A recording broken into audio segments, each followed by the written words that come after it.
Hello दोस्तों, ओम mathematics YouTube channel पे आपका बहुत बहुत स्वागत है। मैं राजीव आपका स्वागत करता हूं आज के इस वीडियो में, जो त्रिभुज से लिया हुआ है।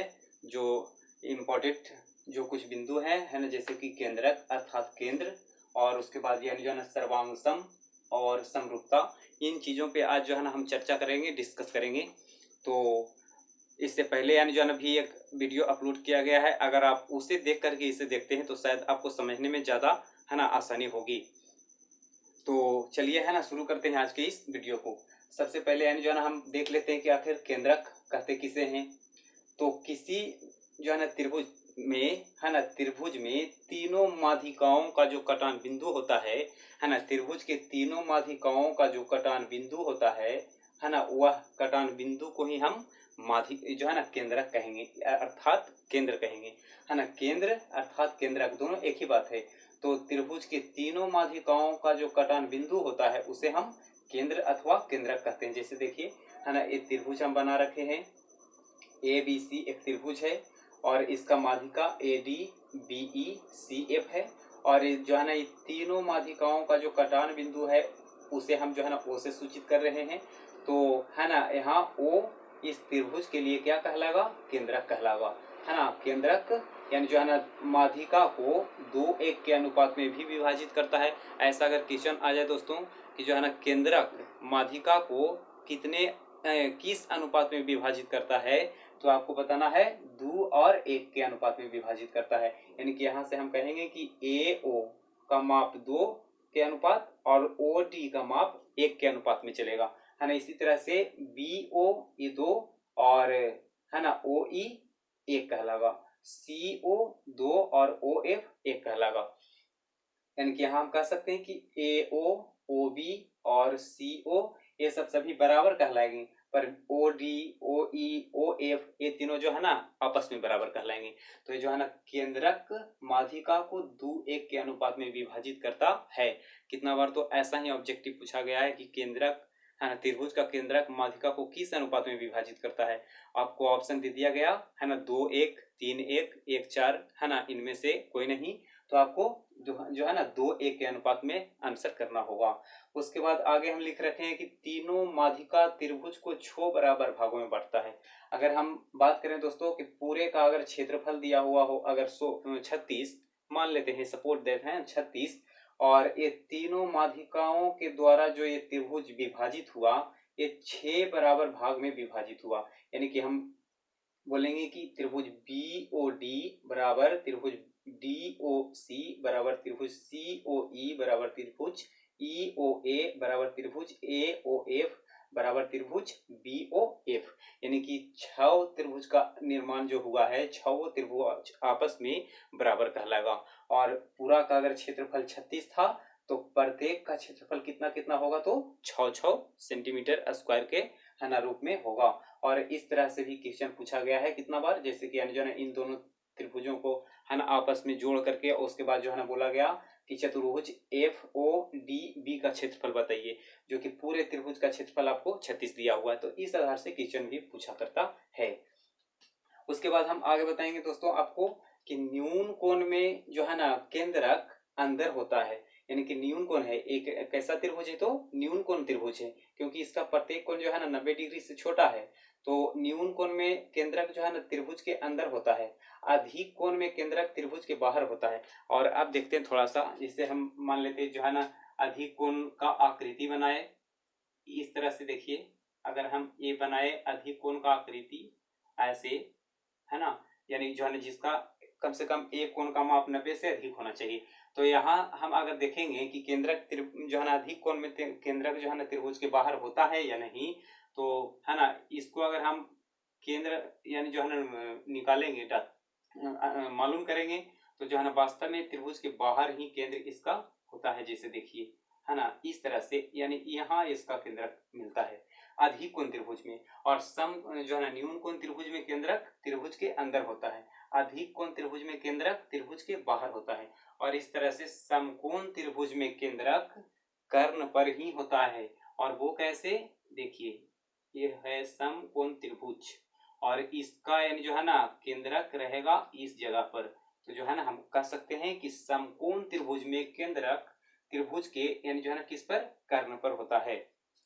और उसके बाद है ना हम देखेंगे परिकेंद्र, है ना परिकेंद्र, और इसका थोड़ा सा परिभाषा जान लें कि त्रिभुज के है ना तीनों शीर्षों को स्पर्श करके गुजरने वाली वृत्त, है ना त्रिभुज के तीनों शीर्षों को, है ना देखिए यहाँ से त्रिभुज का ये तीनों शीर्ष है, शीर्ष अर्थात कोण, है ना, तो त्रिभुज के तीनों शीर्षों को स्पर्श करके गुजरने वाली वृत्त के केंद्र को ही परिकेंद्र कहा जाता है ना।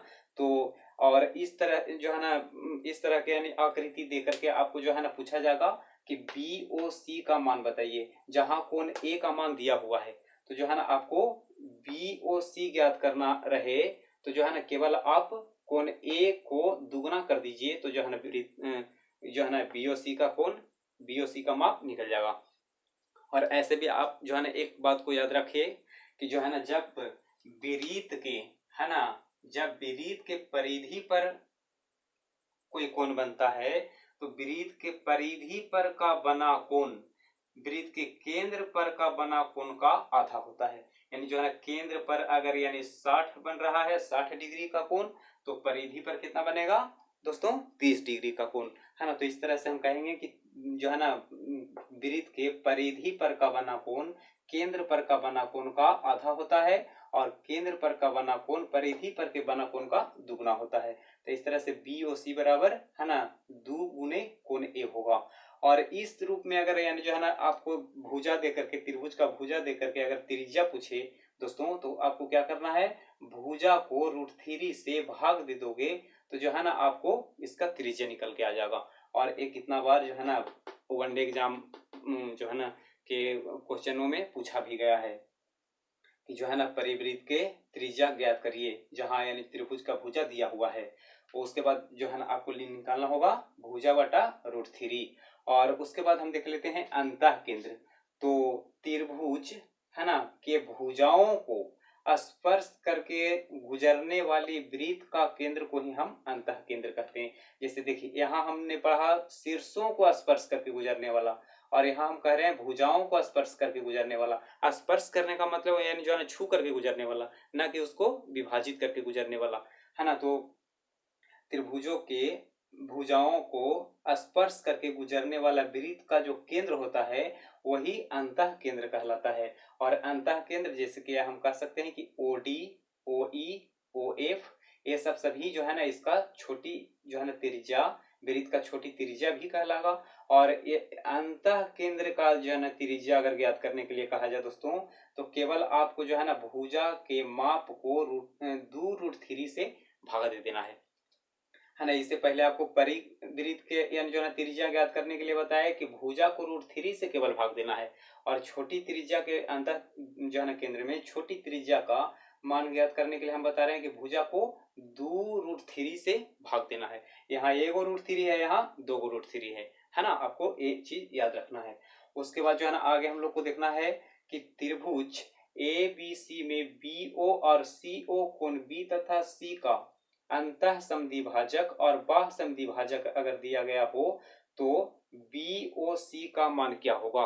तो जब दोस्तों त्रिभुज के अंतः समद्विभाजक यानी कि कोण B का जो है ना अंतः समद्विभाजक OB कहलागा, और कोण C का अंतः समद्विभाजक OC कहलागा, तो है ना जब O जो है ना BOC है ना त्रिभुज के अंदर में हो, तो आपको BOC निकालने के लिए 90 डिग्री में से कोण ए का आधा घटा देना है ना। 90 डिग्री माइनस हाफ कोण ए, एक हाफ जो है ना माइनस का चिन्ह कर देंगे जब यानी जो है ना BOC को आंतरिक समद्विभाजित कर रहा हो, जो है ना BO तथा CO रेखा खंड तब। और अगर बाह्य समद्विभाजित करे, जैसे देखिए ABC एक त्रिभुज था और इसे बाह्य रूप में समद्विभाजित कर रहा हो, तो यहाँ पर जो है ना BOC का मान है ना 90 डिग्री प्लस हाफ कोण ए होगा। यानी कि बाहर समद्विभाजित करे तो जोड़ेंगे और अंतः समद्विभाजित करे तो घटाएंगे। उसके बाद आगे देखते हैं दोस्तों, है ना समकोण त्रिभुज में, है ना ये समकोण त्रिभुज की आकृति हम बनाए हैं। तो समकोण त्रिभुज में कोण बी बराबर जब 90 डिग्री दिया हुआ हो और BD लंब हो AC पर, तो जो है ना इसके कुछ महत्वपूर्ण है ना नियम है, और इसे देखते हैं AD अनुपात CD है ना, AD अनुपात CD बराबर AB का आधा का वर्ग और अनुपात BC का आधा का वर्ग होता है ना। इसका माप यानी AB का आधा का वर्ग और CD का माप BC का आधा का वर्ग होगा। इसी तरह से अगर BD का माप अगर पूछा जाए तो 1/BD² बराबर 1/AB² और जोड़ 1/BC² यानी कि BD 1/BD² करके और 1/AB² जोड़ 1/BC²। इस तरह से अगर हम करेंगे तो हमको BD का मान निकल के आ जाएगा। उसके बाद आगे हम देखते हैं दोस्त सर्वांगसम है ना, यानी कि अर्थात सब अंग समान। सर्वांगसम कहने का मतलब ही होता है कि सब अंग जिसके समान हो, यानी कि आकार और रूप ये दोनों जो है ना चीजों में है ना आकृति समान हो, वैसे आकृति को हम सर्वांगसम कहते हैं। और इसके कुछ शर्त है दोस्तों, जैसे कि साइड एंगल, साइड यानी कि पहला त्रिभुज का एक भुजा दूसरे त्रिभुज का एक भुजा बराबर, पहले त्रिभुज का एक कोण दूसरे त्रिभुज का एक कोण के बराबर और पहले त्रिभुज का यानी जो ना भुजा दूसरे त्रिभुज का भुजा के बराबर। तो इस तरह से है ना भुजा कोण भुजा से जो है ना सर्वांगसम कहलाएगा। इसी तरह से कोण भुजा कोण यानी कि दो गो कोण या वो भुजा जब दोनों त्रिभुज का बराबर हो तो दोनों त्रिभुज सर्वांगसम कहलाएगा। इस तरह से जो है ना एंगल एंगल साइड और साइड साइड साइड यानी कि भुजा भुजा भुजा से सर्वांगसम होता है। एंगल एंगल एंगल यानी कि कोण कोण कोण से सर्वांगसम होता है। तो ये जो है ना सर्वांगसम होने का शर्त है। उसके बाद हम देखते हैं समरूपता। दो है ना जो है ना ज्यामितीय आकृति का यानी जो है ना रूप जब समान हो, एक जैसा दिखे, समरूपता कहने का मतलब ही होता है कि एक जैसा दिखना।